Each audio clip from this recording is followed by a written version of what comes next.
Hi, welcome to week 25 of Queen of the Castle. Let the games begin, summer fun. I just want to put in a note here real quick. My oldest daughter watched the video last week and she said, Mom, or a couple weeks ago, and she said, I was really curious what was in that box where you said I had a report in there. So that was pretty exciting that it triggered a thought and a memory or whatever. And so I said, you know what?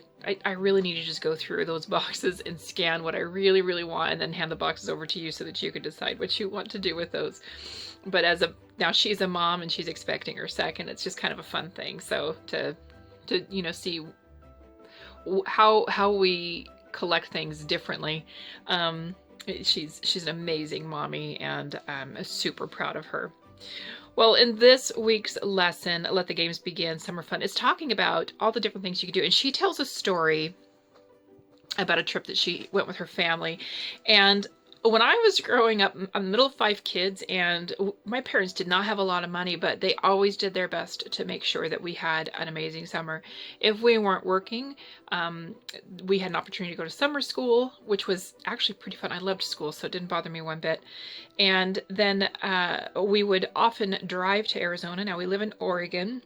We would drive to Arizona, and most of those car things ended up being a lot like National Lampoon's Vacation. So when that movie came out, it was kind of ironic how similar things seemed to be with your car in the desert and breaking down or issues and such. And I mean, one time in Arizona, we got burnt so bad. My poor little brother was vomiting on the side of the car as we were driving through town, which was not a very big town.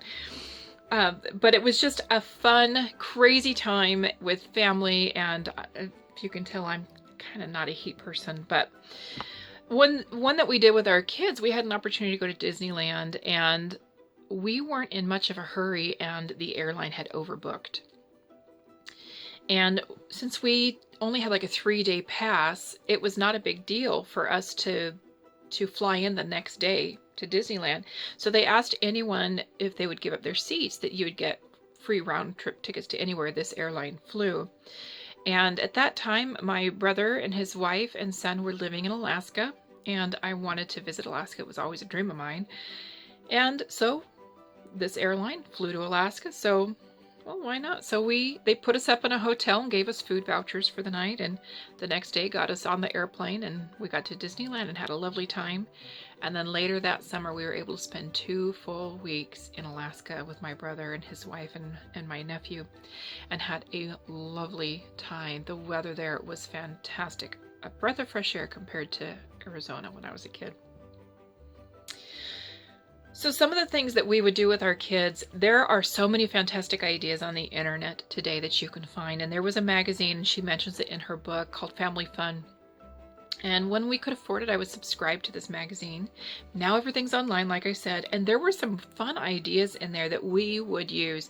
One of them that I distinctly remember for the summer was there was a sprinkler that you made out of PVC pipe, and it was like, instead of a car wash, it was kind of a kid wash kind of a thing.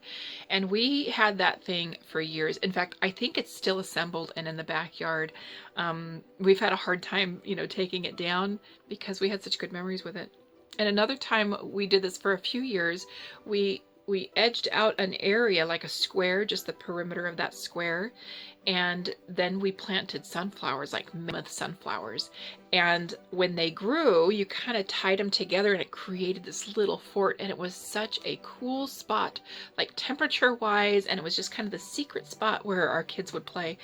And they absolutely loved that sunflower garden. There are so many other things that you can do during the summertime. There is the summer reading program that most libraries put together, and it's a great opportunity for you guys to get books and read aloud together, or read those books that you loved when you were a kid to your children.